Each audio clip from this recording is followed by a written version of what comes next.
Most of you have probably heard me sing the praises of Prose, the world's most personalized hair care. Switching to a custom routine from Prose was one of the best things I've done for my hair, and the results I'm seeing just keep proving that to me. Because Prose knows there's more to you than just your hair type. Prose has given over 1 million consultations with their in-depth hair quiz, which is how I got started. Prose is a healthy hair regimen with your name all over it. Take your free in-depth hair consultation and get 15% off your first order today. Go to prose.com/reps. That's prose.com/reps for your free in-depth hair consultation and 15% off.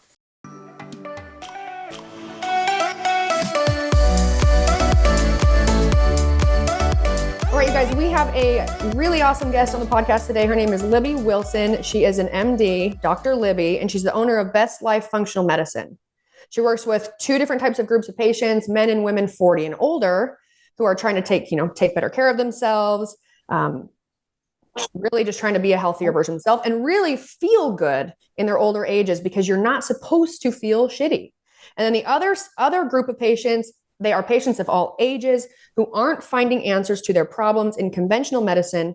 She helps them figure out what's wrong, and together they create a plan to fix it. She has spent 15 years as a family doctor prior to starting her functional medicine practice. While her conventional background provides a good knowledge base, she now combines her functional medicine training and her life coach skills to get to the root cause of what keeps people from feeling vibrant and optimally healthy. She partners with patients to identify imbalances and find solutions through her one-on-one care, online program, and now her best-selling book, The Path of Intention: 5 Habits to Optimize Your Health and Create a Life You Love. Kind of. Welcome back to another episode of Between the Reps with Brooke and Jeanna and Devon.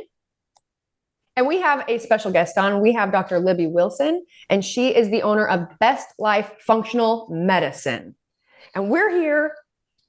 We're talking adrenal fatigue. We're talking hormones. We're talking whole kit and caboodle, gut. I really want to talk about the gut, because I feel like that topic in and of itself for a while now has become like a trendy thing. Mm-hmm. Would you agree? I mean, I should be asking you, is that right? Yeah, absolutely. I think you're right. I think it's become trendy, but I think we need to ask you, doctor, if it's worthy of the trend. Oh no, I'm not saying it's bullshit. I'm just saying that might be. You know me. Oh yeah, you are. You are. I know you're not. I'm asking for myself. She's skeptical. Yeah, it's interesting. I definitely think it's worthy of the trend. Gut issues are what kind of got me into functional medicine to begin with, because Go ahead. Say, in that case, right now, just give us the spiel. Yeah. Okay. So I was a conventionally trained doctor. I was a family doctor for almost 20 years. And, I went to medical school thinking I was going to learn how to help people be healthy. And I went through all these years of training, like 4 years of college, 4 years of med school, 3 years of residency. And I get out and I'm like, yeah, I don't really know how to help people be healthy. Like, that's not what they taught me. Like they taught me really well how to label problems as diseases and assign prescription medicines to those problems. I was a master at that. And so that's what I did. This was like my life.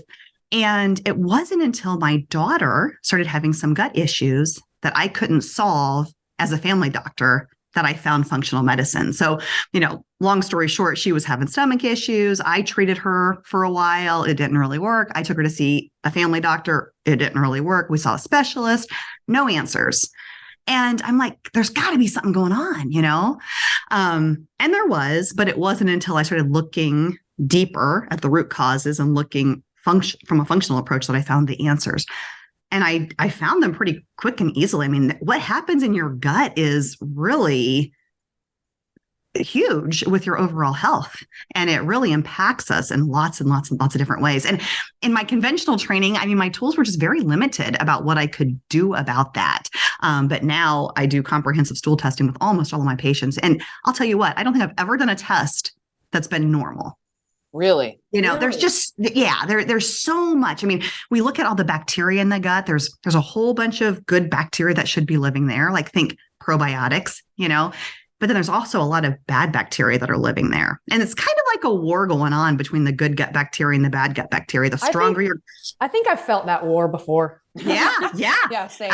Absolutely. I know. And it's causing all kinds of problems. I mean, it can cause like overt gut problems that, you're feeling it in your gut, but it can cause other things too. I mean, it can cause skin issues. It can cause inflammatory issues in our joints. I mean, what happens in the gut doesn't stay in the gut. It really is manifesting everywhere else. It really does. It really does. And I know so much more about the gut now as a functional doctor than I did as a family doctor. But I think even in functional medicine, we're just sort of scraping the surface of what is to be known about the gut. Like, I think we know a lot, but I think there's still probably, in the next 5 years or so, we'll learn even more about all these gut bacteria that are there. So I guess two things. Like, one, I would love to know how you feel about this question I have. And then, I guess if someone's wondering this as well at home. So when I said it's trendy, it's because it is, and it is a good trend. I mean, I can talk about it later, but I have done a 3-day fecal sample test. Okay. And that was interesting. And I learned a lot. My doctor, we learned a lot. But people out there, like you get on the trend, right? It's like, I need my stomach. Oh, I need probiotic. Oh, I need prebiotic. Oh, I need these things. And you go to like a health food store and there's just so many different, I would say, this is an assumption, and I would love for you to clear this up for me. I assume when you look in like the fridge section, there's so many options. There's like the little different shots. There's the little yogurts. There's like all these different things. Yeah. And I almost wonder if some of this, like the best stuff you could be using isn't being glamorized like that. It's something that might be a little bit easier to find. And I don't know, because the reason it's not a bad thing, but it makes it more confusing to navigate through the world of, those helpful, probiotics, prebiotics, etc. is there's constantly something new coming out. And if I can compare it to other industries, most of it might be bullshit or just not quite doing the job that you'd think it's doing the job because the price you're paying. But there's nobody regulating it. Exactly. Right. You're exactly right. Yeah, it is. It is. I'll tell you what's cool, but also not cool about the world today is like information out there. I mean, so we're not at a lack of information. I mean, you can Google anything and I love it, but then it can be a little overwhelming. Right. Exactly. Exactly. And I'll tell you this too, the supplement industry, and I take a lot of supplements. I prescribe a lot of supplements, all of that. I believe in them, but it's the Wild West. I mean, there is like, so I think the key is you have to have someone that you trust to guide you because, I mean, it's like anything else. I mean, people make money off of these things. And so it's, everybody and their brother's got supplements and different things that you can take. And it's hard to know what's good and what's not good. Yeah. Well, yeah, because that's the push, right? I mean, like, you look at the pharmaceutical companies and you're like, it's a gazillion-dollar industry. Well, so is the supplement business. Absolutely. And I don't think people really think about that. Yeah, well, exactly. A lot of people, also another assumption, and this does not go for everybody, but I could say an overarching theme is, there are people that go into the supplement industry or wanting to make some sort of, healthy, some sort of supplement to make you feel better. And that's their goal.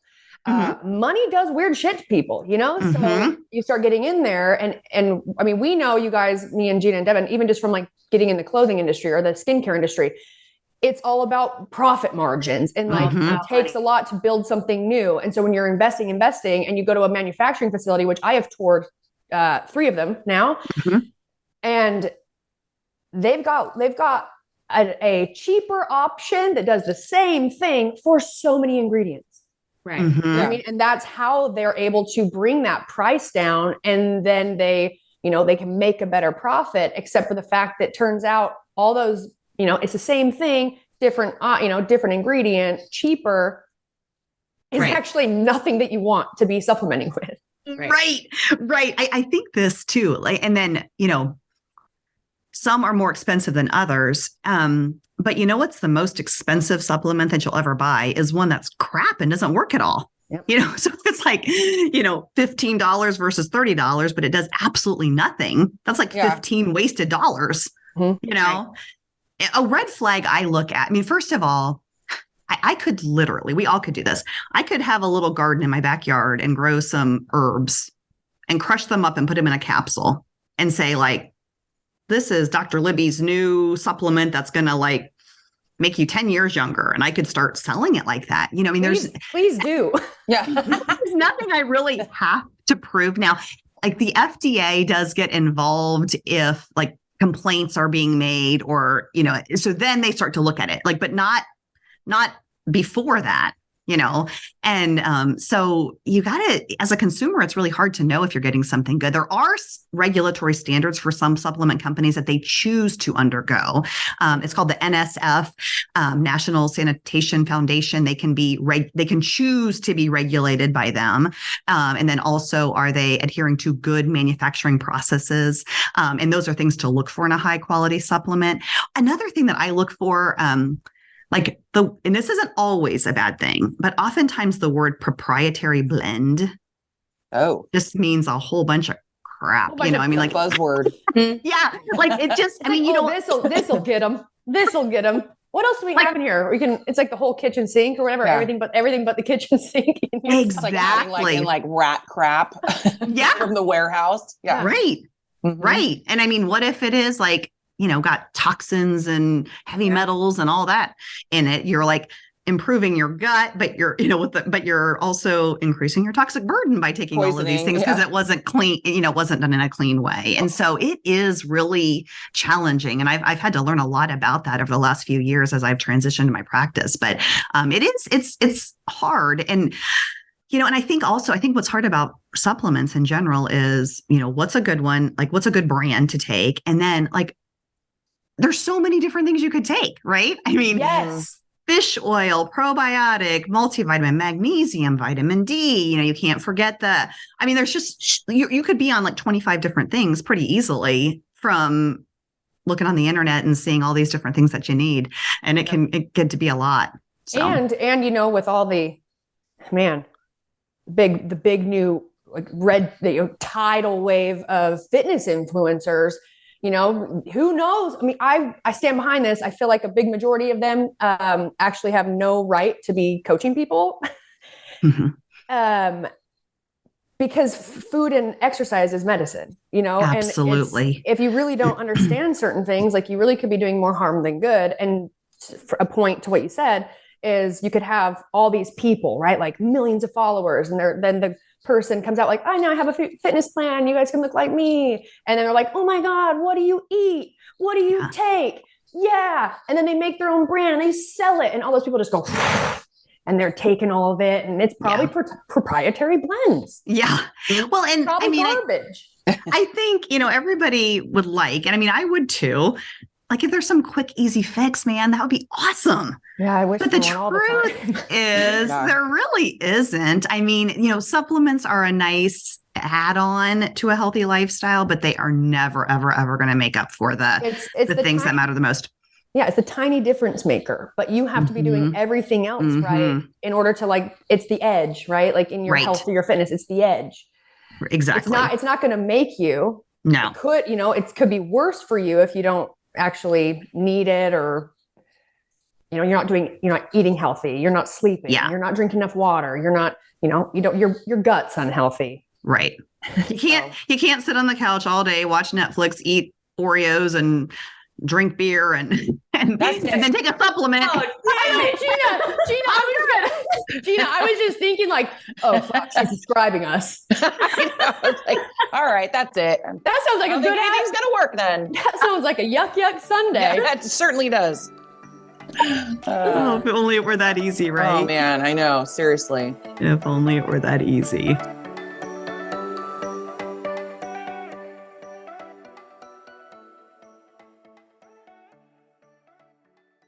Most of you have probably heard me sing the praises of Prose, the world's most personalized hair care.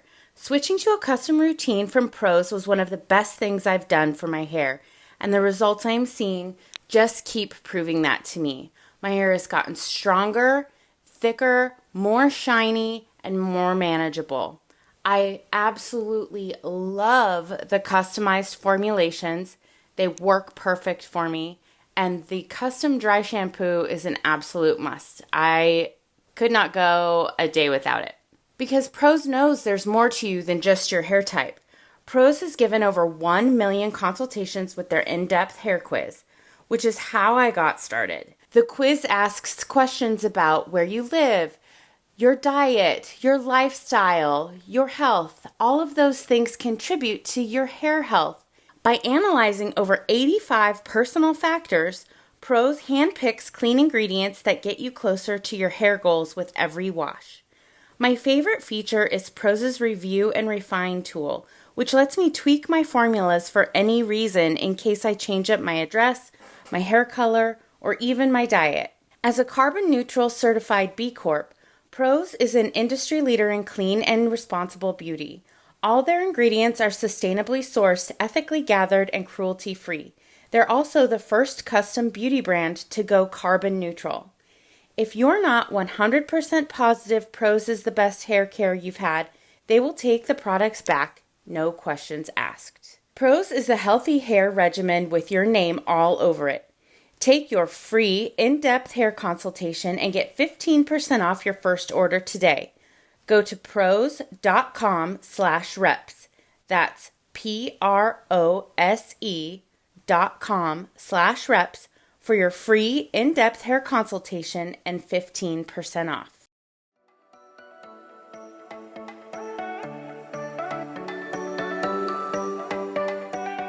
So I have a question too. So I've been into this whole like the gut health thing. So I was like, okay, I bought like, it was a prebiotic with a probiotic. Okay. I was told that's supposed to work better. Yeah, that's a good idea. Yeah. Okay. But this is the problem is that you go and then you try to find the best one. So you Google and then you have to look at like, is it the company saying it's the best one or is it other people saying it's the best one? Is this a sponsored Is this, article? is it sponsored? Right. Yeah. And so it's like, it's so hard to sift through. So I got this like Provitalize or whatever. Is that a good one?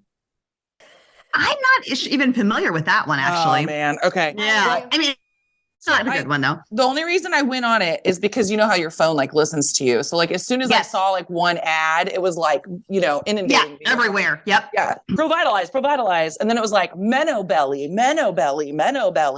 you know, because it's like the whole menopause belly thing. Yep. Oh, man. It's just, you know, so I'm sure it's just heard me like complaining about my menopause belly. Right.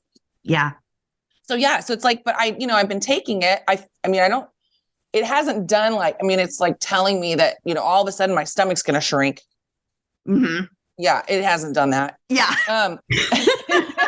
It's been like 2 months, you know, of doing it. I got like a 3-month supply. Yeah. And yeah, it's not doing that. I mean, am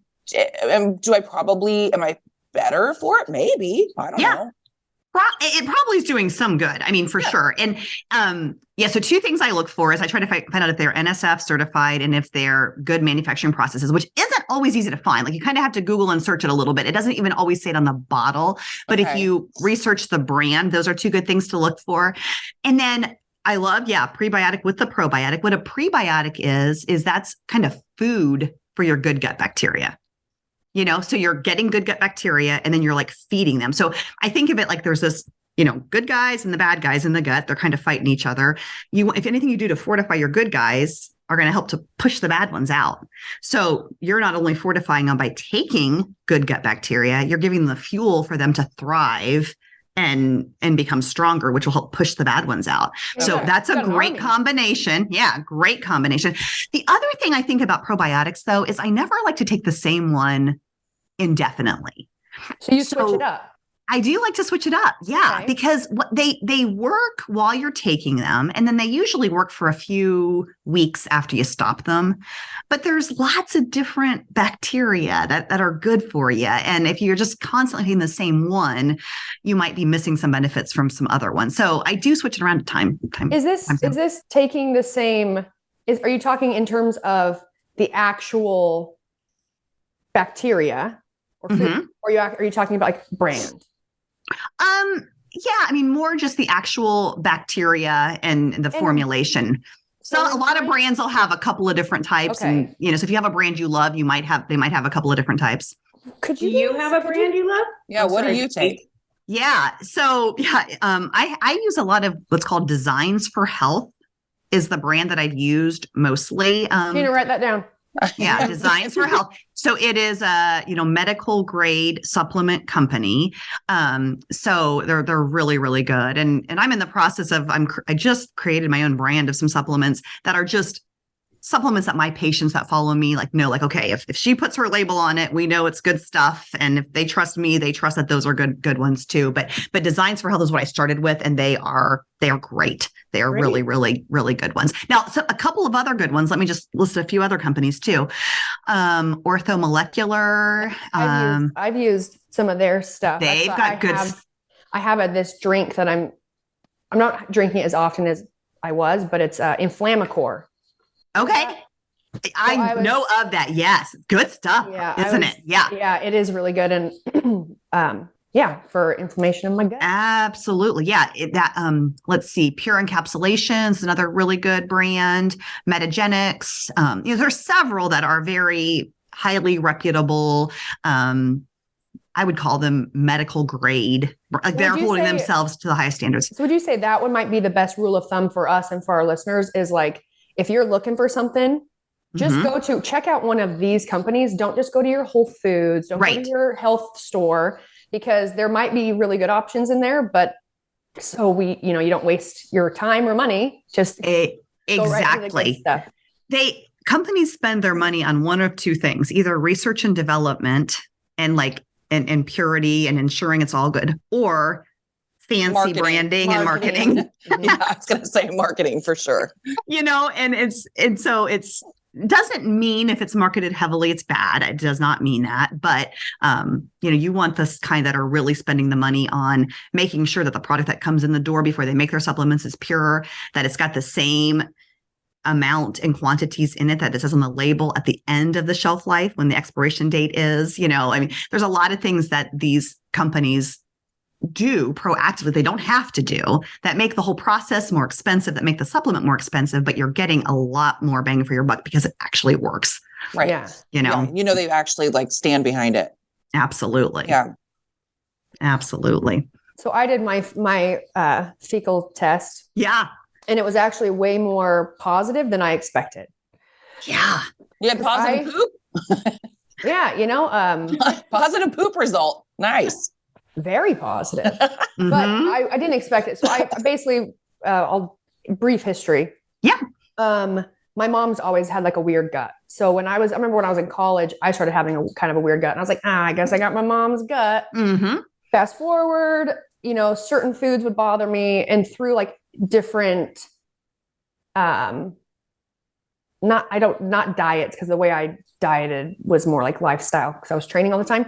Mm-hmm. I found that certain foods really didn't like me. So then I assumed that certain osmotic foods, that's I don't digest a lot of fiber really well. And that's why I'm getting a lot of pull of bloating and aching and cramping and certain foods that will do that to me. Well, then fast forward, I was in the UK. I got super sick right before I came home. I didn't go to the doctor, but a friend of ours is a physician, and pretty sure I had E. coli right before I competed. So then I've told Jeanna, my stomach's never really felt the same, since that. Oh, Then we went to Bali, me, Jeanna, and Devon, and we were there for a little event. And, Devon did all the research. We did all the research. We're taking activated charcoal. We were staying away from all the things you should stay away from, but I still got really sick. I puked a lot for 24 hours. Yeah. Okay. And then just was kind of sick the rest of the time, but I wasn't throwing up anymore. And then other people were having, out the other end, my dad included. Or GI. Yeah. And so when I came home, and prior to going to Bali, we had been talking about, parasite cleanses because they're all the rage. Mm-hmm. And so I had talked to Devon I'll let you give your little background, Devon, of your medical history or career. But I'm like, have you ever thought about a parasite cleanse? And she said, actually, yes. And I bought the stuff to do it, but I chickened out. And so we're like, okay, we're going to do it Yeah. after Bali. We're like, we better do it after Bali. Yeah. So what I did is I had reached out to my, I guess, PA. And I said, what do you know about parasite cleanses? He goes, why? Do you have a parasite? I said, I think I might. And he said, well, this was really great because with all the stuff I'm reading online or looking into it, in my mind, the way it came across is like, for the most part, they're all kind of the same, like different, obviously different ingredients, but like they're all kind of doing the same thing. They all have the same goal. And then what I was told by him is the best thing you can do is do a fecal test. So you can actually see exactly what the issue is, because certain things you might need to do a different protocol in order to solve that problem. So I did the fecal test. I was convinced there was gonna be a parasite in there. And my doctor said, that actually is the healthiest gut she's ever seen. And aside from like two things. So I did it was a good thing that I did it. One, it makes me feel more confident in my stomach, because for a very long time, I've just assumed it's kind of crappy, literally. But what we found, and I must have been eating really well during that time because I had no inflammation, but because of my markers, she could see that I should be gluten-free. Okay. And there's that one. I mean, there was a few things, but really the only two things that most information and really good information for my siblings is inflammation's vegetables too, but gluten. And also I have no acromegaly. Oh, okay. So like good gut bacteria. That's You can't get it from food, from what I understand. It's not something I can increase in my diet. Right. So I'm now supplementing with that. But then I realized, because type 2 diabetes runs in my family. And then I was talking to her, I'm like, well, would that play a role then in if I'm gluten intolerant and I don't have akkermansia, which I can't, correct me if I'm wrong, but regulates blood sugar. It can do that. Yeah. It's also a longevity marker. It's not the only thing, but it's a good bacteria. I've recently seen some supplements of akkermansia coming out now. Unless there's new ones, there's only one company that makes it. Okay. And we've done ads for them, and it is so expensive. Yeah. Yeah. I didn't even know one existed for a while. And then I saw this one come out and I was like, oh my goodness, finally that someone's jumping on the bandwagon for this, because we know it's really important. But so I did learn some good stuff, and I gained a little bit of confidence in my gut. And I also was told that I could do fecal donation. And I was like, sign me up. What? So I could get paid to poop. What? Paid to poop. Hey, that is the most nonsense job. Dr. Wilson, you have to tell Jeanna what fecal donations do. Well, they're very good for people. They're important. For other people? Yeah. So they do. I've never had a patient do this, but I do know that in the functional medicine realm, people do this. Yeah, they get fecal transplants. So they take the poop of a healthy person and transplant it into a person struggling with issues, and it can be really helpful. I mean, it's to pull all their bad bacteria out of their gut and then introduce all the good stuff into their body. No, thank you. Mm-mm. Well, if you ever need one day. That is the grossest thing I've ever I got you covered. I couldn't believe it when I heard it either. No, it's not a joke. It is absolutely real. Okay. What is this process? So well, I described to you my fecal test experience. Yeah. But Ruby had to do that too. But okay. Yeah. How do they put the poop? How do they put the person's poop in the other person's pooper? Well, you take the poop. You don't. Yeah. It's not like you have two people laying side by side, back to back with a hose. Well, no, I know, but you take the poop. How does it get introduced into the other person's pooper? Don't they probably put it in like that, Dr. Libby? I don't know for sure because I've never seen it or never done it. But Devon, Google it. Yeah. This would be fascinating. I would like to know. I need to know. I need to know. I'm going to get some weird ads after this. You are. You're gonna get some weird porn sent to you. Ew, now she definitely will. Oh my God, that is insane. I've never heard of anything like that. Because like I'm thinking like I was thinking something like really disgusting, like you know how like people will save their placenta and get it made into like pills and then ingest them. Yep. I'm just wondering. I think I would do that. I think I would do that. Would you? I think so. I mean, I would get more information, but from what I understand, that can be very, very, very valuable to you and to that baby. Yeah. I mean, I've like heard, and I don't know much about this, is not my area of expertise, but like there's stem cells in there. Yeah, exactly. Which you can take your own stem cells, which is good for you. Could be really amazing if you need them later on. And so saving that is probably a pretty good idea. I have 2 kids and I didn't save the placentas. I didn't know what I know now, but now I probably would. I wasn't here, but my sister was having her baby and I was like, Mom, tell Robin to save her placenta. Yeah. Stem cells are expensive. They are. And then if they come from the placenta, they'd be perfectly, formulated for you. Right. Yeah. Which could only be a good thing. So now I will tell you this, not to burst your confidence that you have with your gut. Like parasites are hard to find. So sometimes we don't find them, like they're there, but they kind of go through this life cycle of a cyst and then and so I tell my patients when we go over their test and if there is the parasite section is all good, I'm like, okay, we didn't find any parasites. This is a good sign, but it doesn't 100% mean you definitely don't have a parasite because they are very, very hard to find. And so some people I know will proactively do a parasite cleanse occasionally just to make sure. Well, do you see it? Depends. Sometimes people see it. Yeah, you can see them. What? Are they as common? Like the trends on social media make them out to be? Because I think watch TikTok or something, everybody, and I guess it's kind of the algorithm kind of shows you what you've looked at, but sure, it seems to be kind of trendy, right? To do parasite cleanses, and everybody's saying like, oh my gosh, I have that. It is common as they're more common. They're pretty common. I mean, and what's it used to be really common.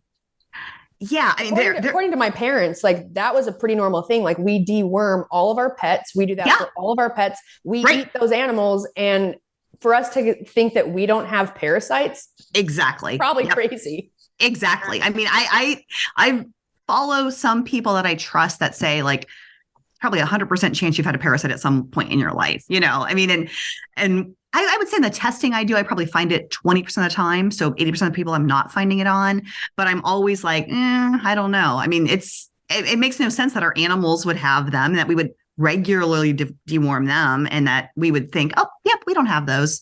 Are we sure that parasites are bad? Like, wouldn't they just be like, maybe they're also battling the bad gut. Mm-hmm. They're like I don't know, like a secret weapon. I mean, I considered like trying to get a tapeworm before. Well, that's what I was saying. Exactly. Tapeworm. Trying to lose weight over here. Trying to get rid of that minnow belly. Yeah, I'm trying to get rid of the minnow belly. Right. We could just sell little like tapeworms. Parasites or a tapeworm, and we'll call it. And no minnow belly. Oh man, yeah. No minnow. There you go. No minnow belly. Forget your probiotic, prebiotic. Take Jeanna Chonkagulo's tapeworm. Tapeworm. Farm raised. Gross.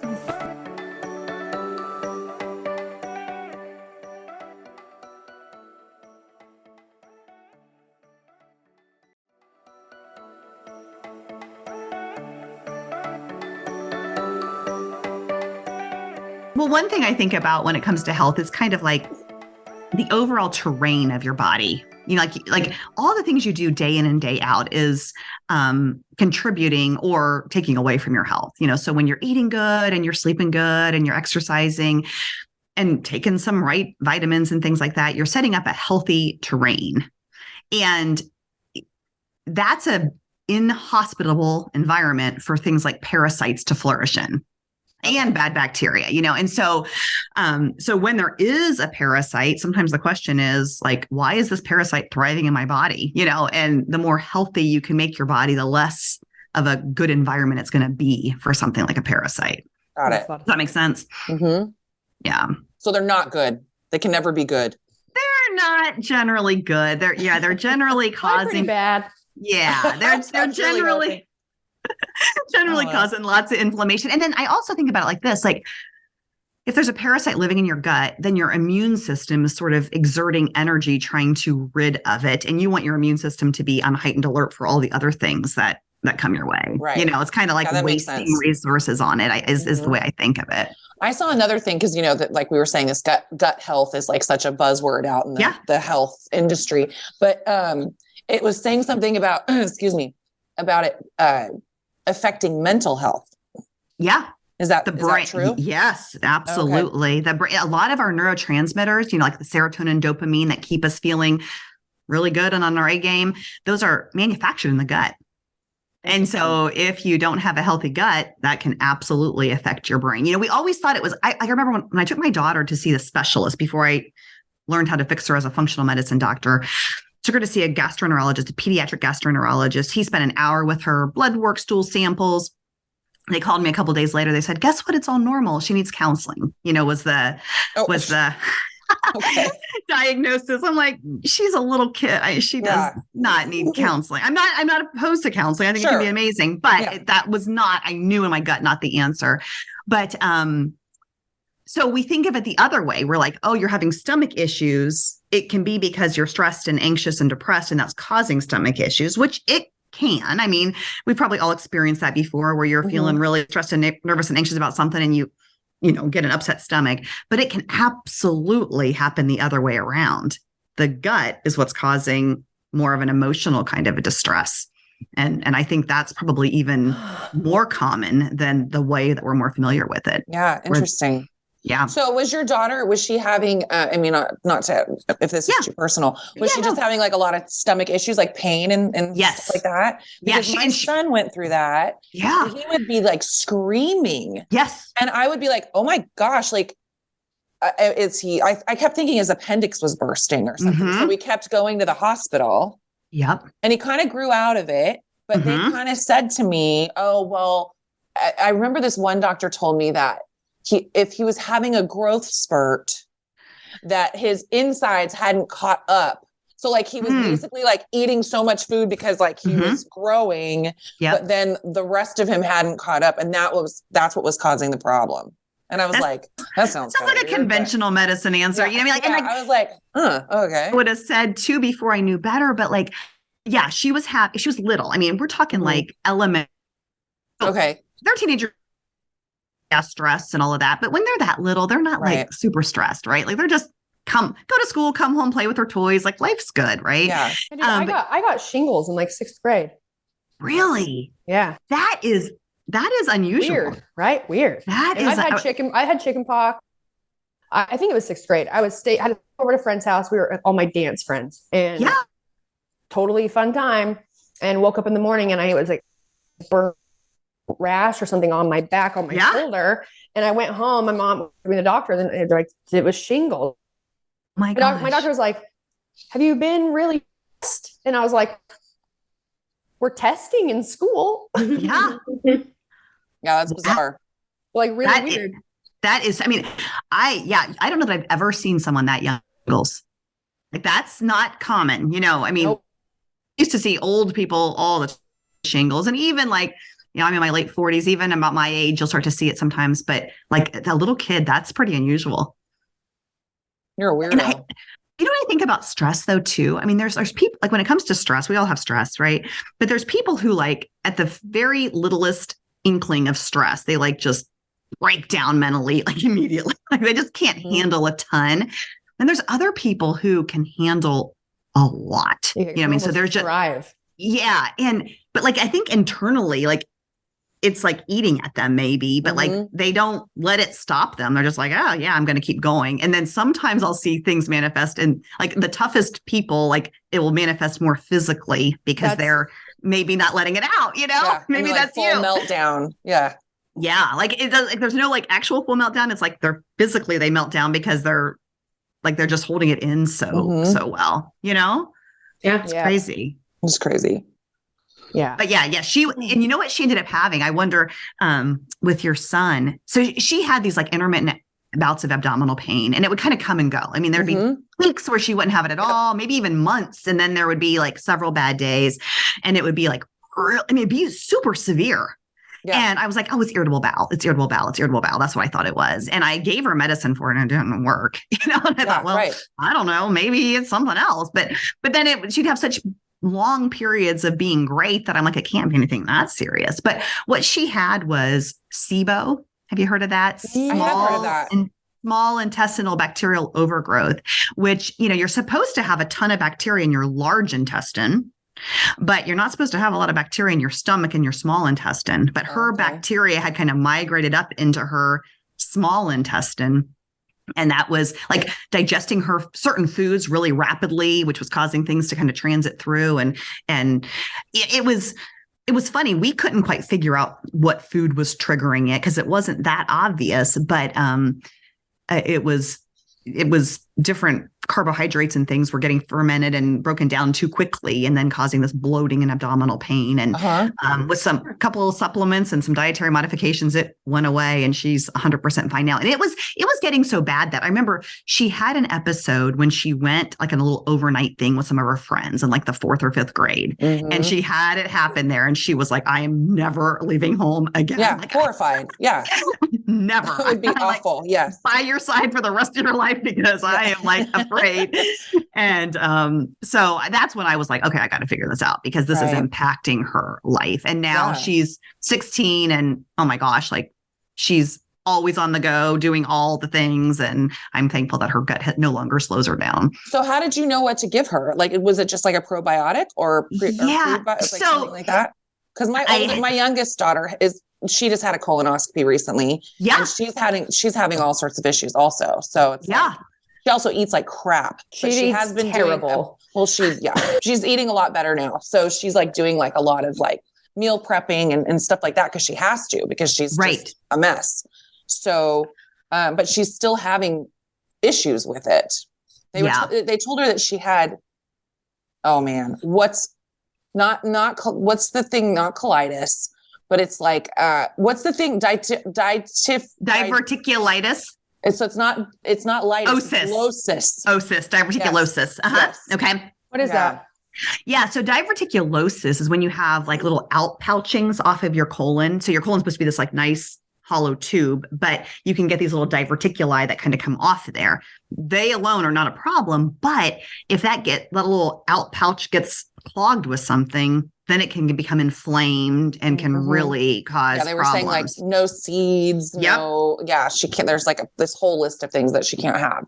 The biggest thing for people with diverticulosis, they need to make sure their bowels move regularly. Because if you get constipated, the stool will like go into those diverticuli and make it. Yep, exactly. Oh man. And so, that could, making sure that her bowels are moving super duper regularly. Like, as a family doctor, I was taught that if you poop like every week, every day to every week, maybe 2 times per day to 2 times per week, like that can be normal. That is not normal. No, that doesn't feel normal.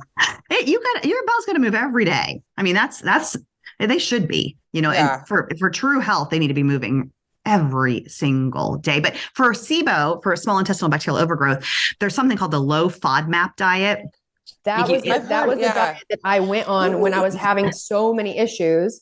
Yeah. And my nutrition coach at the time, who was also a MD, he recommended, checking out the FODMAP diet. So I did that. And that's when I realized that prior to that, when I was competing and training and eating really clean, I would have these moments, like it was this constant up and down, kind of battle of my weight going up, kind of coming out, and being really bloated, almost to where people assumed that I was like overdoing certain types of foods. Right. But that wasn't it at all. And he was like, okay, I don't know what's going on. He's like, I want you to have, your first meals throughout the day, get all your carbohydrates, try and get all your carbohydrates from vegetables, fruit, vegetables, etc. So I did that, and it was in the fall, and I really liked to roast vegetables. So what I would do is I would get all the vegetables I love to roast, and I would cut them up and I would roast them, put them in the oven, eat a bunch of them. It got worse. So that's when he said, check out the FODMAP diet. I looked at it, and literally all of the things that I love to eat are on that list. Mm-hmm. And then that's why it was like, well, those are really osmotic foods. And maybe you actually don't digest like high fiber, like fibrous foods that well. Mm-hmm. And by increasing the amount I was eating, it got way worse. And so I cut those things out. But what I was going to say is when I was little, like elementary school, I'd be in the nurse's office, the principal's office pretty often with what I was told were gas pains. Mm-hmm. Like, and really intense, sharp gas pains when I was just in elementary school. And that was kind of like, as I grew up knowing that, in my mind, I was like, I got a gut like mom, Mm-hmm. Right. And I still, like, if we go out to dinner and Brussels sprouts kill me. So much so that like I could be with like Jeanna and we order them for the table because everyone loves Brussels sprouts. And I also like them, when they're cooked a certain way. Yeah. I eat one, it's like almost instant distension and cramping. Gas, yeah. Almost my immediate. gosh. And then I found out later, we had a this guy that worked out at our gym and he was a chef and he was doing like pop-up kitchens once a week. And so it was all like paleo. So we would go to support him. And this is also leading up to when I did the FODMAP diet.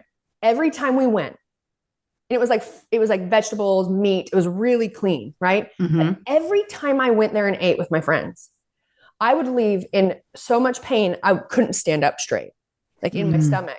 And then fast forward, I was able to connect the dots to coconut oil. And he cooked in paleo stuff, coconut oil. Yeah, coconut oil. Sure. Yeah. Yeah. And that ruins me. I put it on my body now. I just don't put it in my body. Yeah. Two things that I think of as you are sharing your story. One is a lot of people need digestive enzymes. That's another thing that like a lot of people are lacking in that might be worth trying. Like your body isn't making enough enzymes to break down your food properly. And so that's probably worth trying. Like I usually have people take it like one when they eat and just see what it does. That'd be worth checking out. The other thing is, I wonder if you have any food allergies. I mean, like when I say food allergies, you think about the obvious ones. It's like, oh, you eat a strawberry and you break out in hives and your lips swell up and like, you would know that because you eat it and it happens immediately. That's called an IgE allergy, but there's also super commonly, they're called IgG reactions and they're delayed. So it's like you can react to something you ate 3 days ago, which is really hard to figure out because, what did I eat 3 days ago? I have no idea. But what happens is most of us have a leaky gut. So things are leaking across that shouldn't be leaking across, and our body mounts an immune response to it. And sometimes you're eating foods that you think like Brussels sprouts. I mean, that's a great choice. Like that's a really an amazing choice of food to eat. But if you have developed antibodies to Brussels sprouts, your body will start to attack when you eat those things. I just had a patient yesterday. I went through a food allergy test with her and she was allergic to all dairy stuff. Now, gluten stuff was good. I mean, the grains, she had no problems with that, but she was allergic to flaxseed. She was allergic to almonds. Highly allergic, really. And she's like, oh my gosh, like I put flax seeds in my smoothie every morning because that's a great source of fiber, and I'm like, it's a really good choice for a lot of people, but it's a terrible choice for you. And then she was drinking almond milk and she's allergic to almonds. Now she wasn't allergic to coconut. So I'm like, try coconut milk with your, smoothies and shakes instead. But sometimes I'll find that really healthy foods are maybe not healthy for now. Everybody. Yeah. And that can be fixed. Those kind of reactions that I'm talking about, they're not necessarily forever. You heal your gut up and those sensitivities can go away. She was also allergic to egg whites, not yolks, but whites, and so she's like, I'm making egg white omelets thinking I'm doing a really great choice for myself. And it's creating all this inflammation in my body. So one quick question. Actually, quick comment. Me and Jeanna did a food allergy test because we didn't add. Oh yeah, Devon. We did an ad for this company. I don't remember which one it was called. But when mine came back, I think one of the only things that said I was allergic to was eggs. And I was like, bullshit. Fake news. Fake news.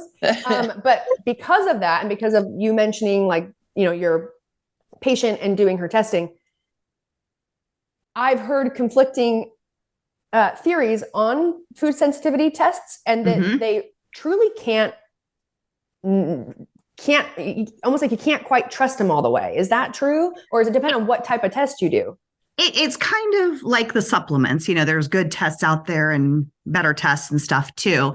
But yeah, I mean, I the ones I do, I trust pretty well. Now I tested myself, and I think I tested like 88 things in this test that I did. I'm using a little bit of a different one now, but I think I was allergic to 14 things, and some of them were like mild, it was just like, they called it 1+. It was just barely.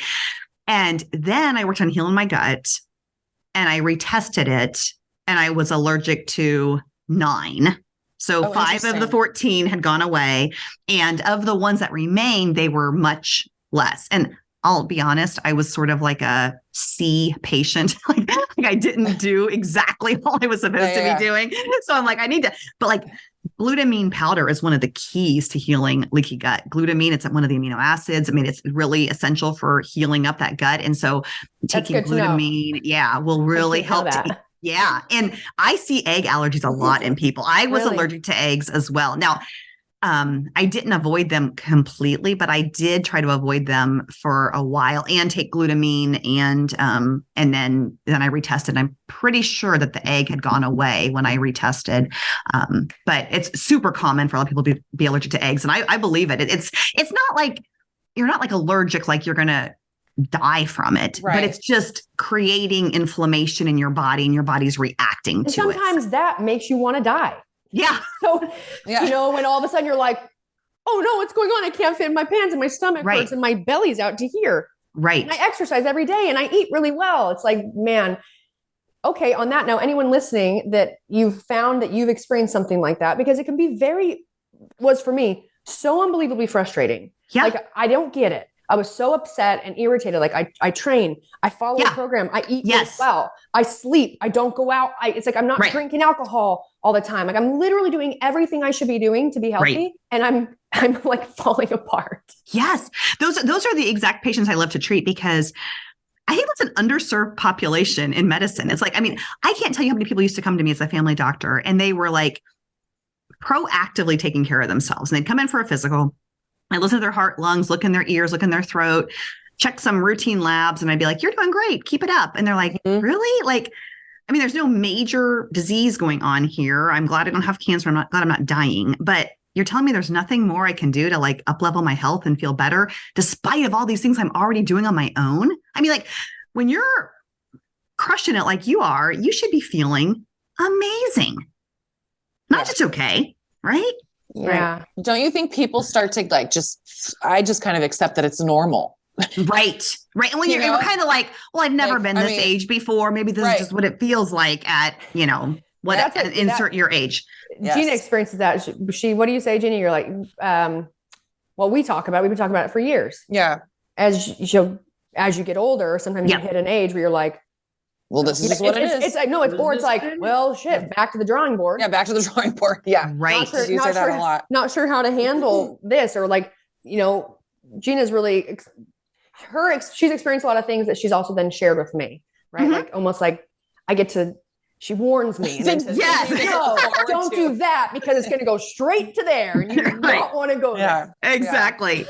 But one thing is like, our bodies are changing, and you have to constantly be learning and be willing to like try new things, which can feel exhausting, which might be why some people are like, fuck it. Right. I'll live with it.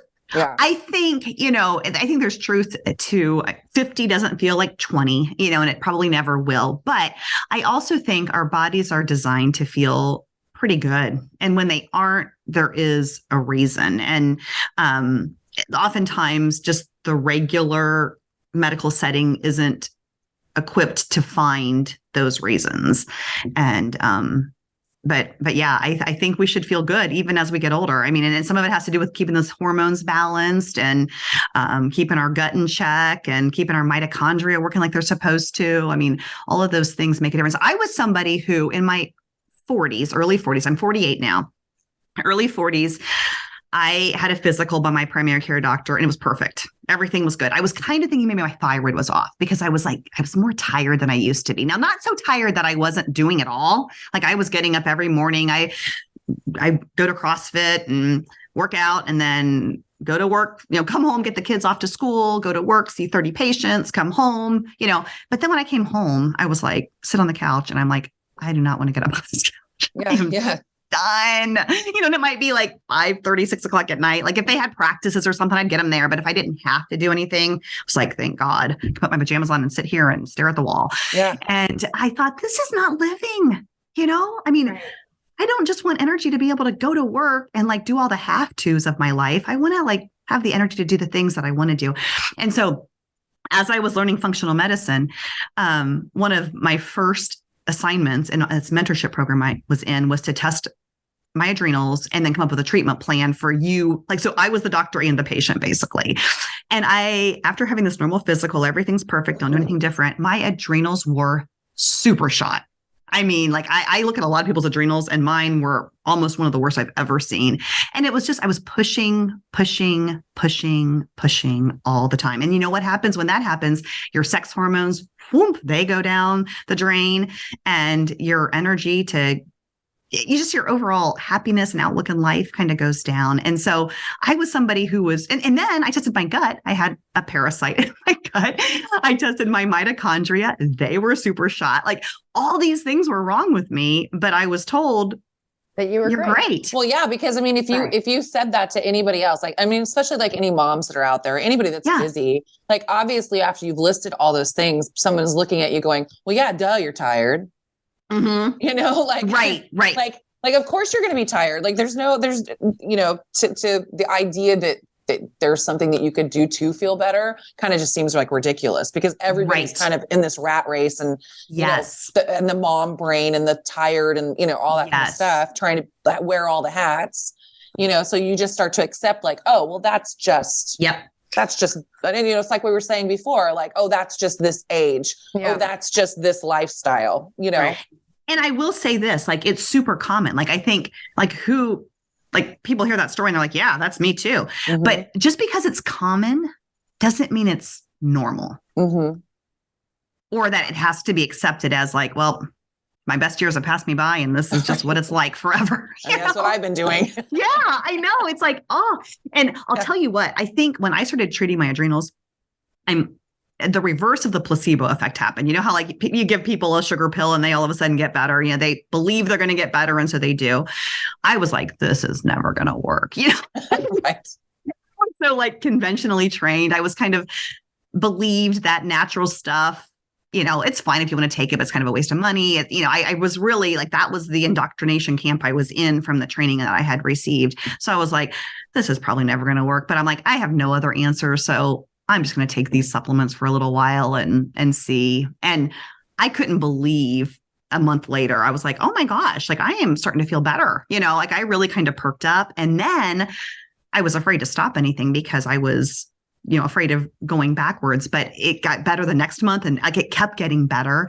And then the way functional medicine works is the idea is to fix the problem so that you don't need to take those supplements forever either. And so I was afraid to wean off of them, but I eventually weaned off of them and still felt as good as I did when I was on them, when I had fixed the problem. Now, it took some changing of my lifestyle too. Like, I was cutting my sleep out to do all the things, because the biggest compliment anyone could have ever given me back in those days was, man, that girl is so full of grit and she's a total badass. She does it all.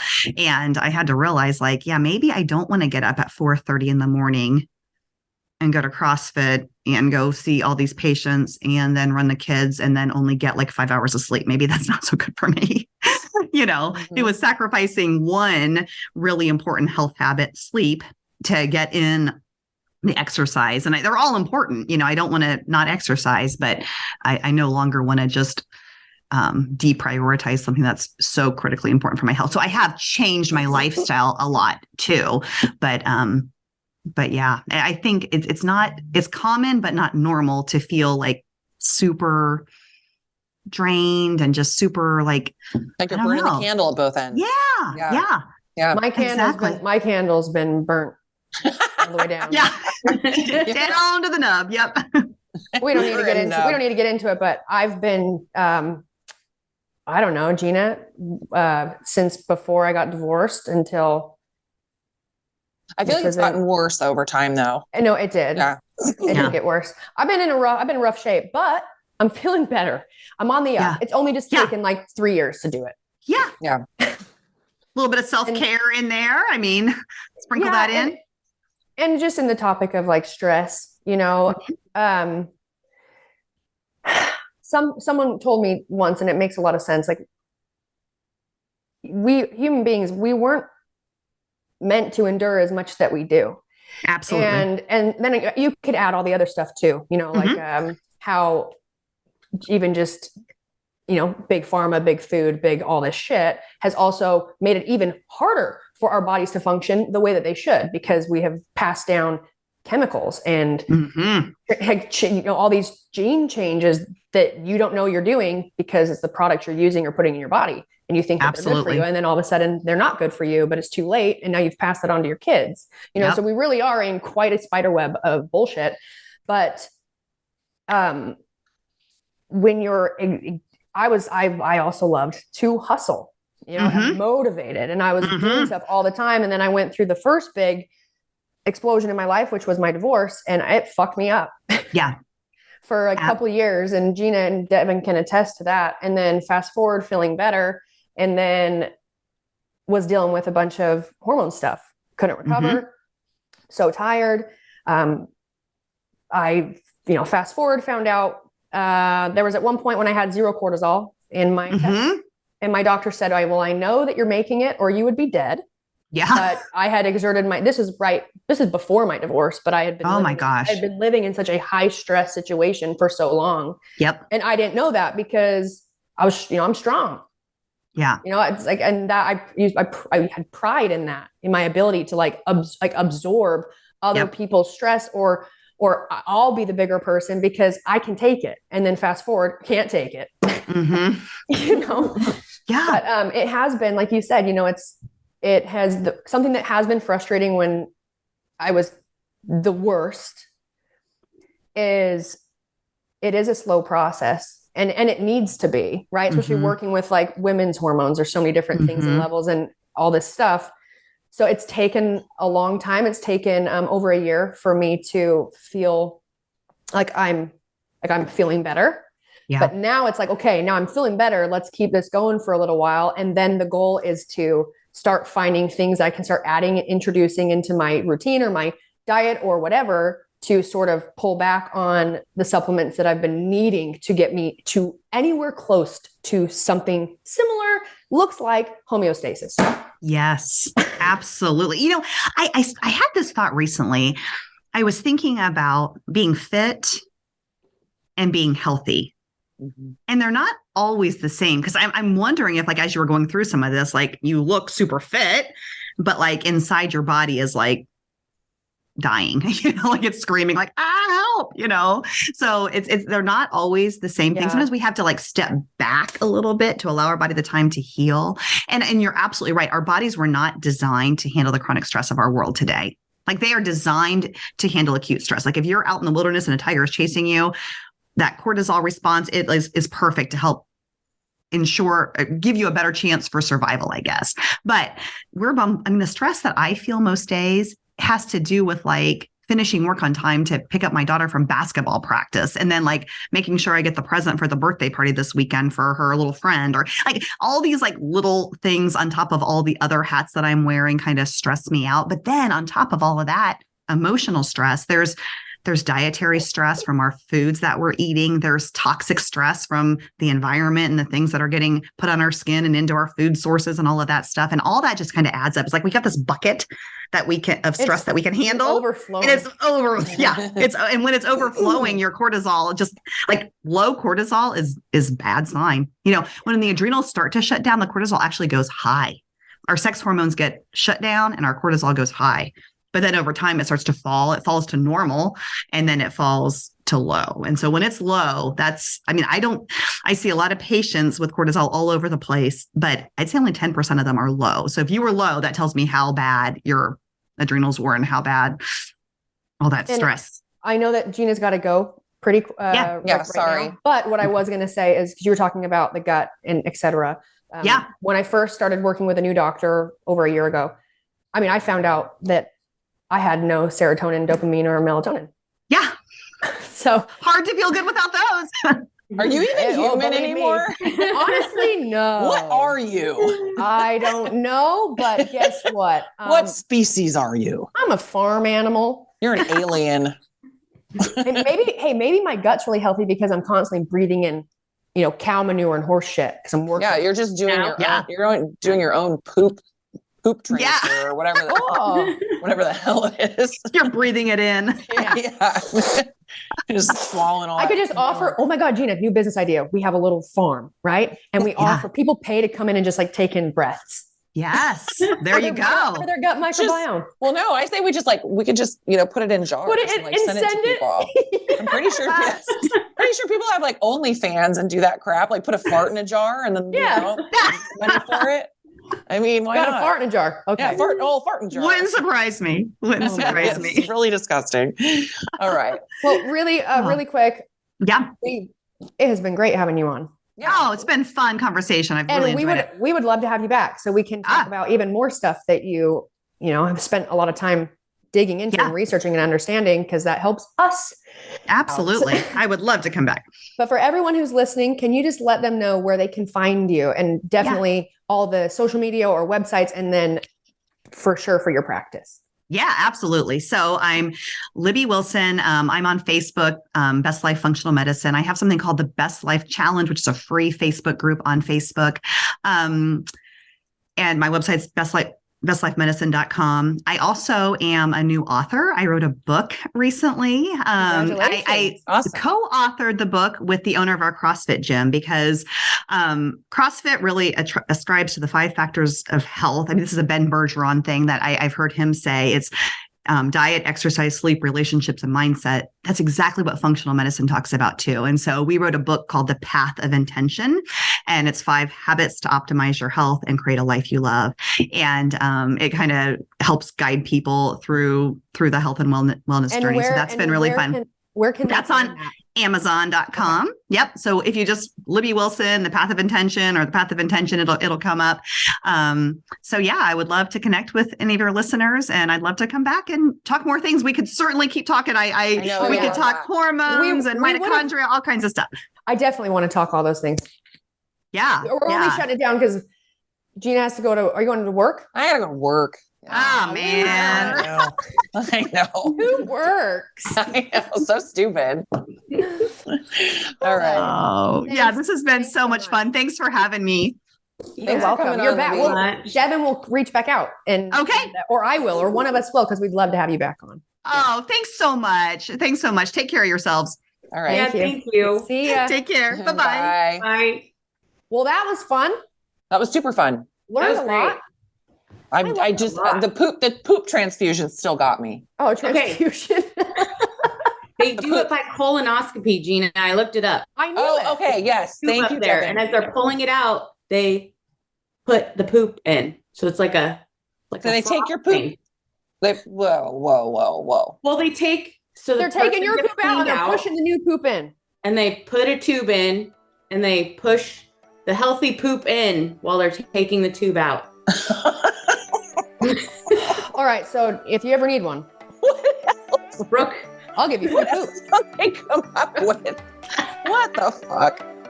I mean, come on.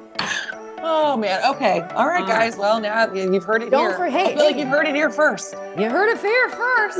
You heard it here first. Don't forget to rate, review, subscribe. 5-star rating, 5-star warning. All right, guys. See you next week.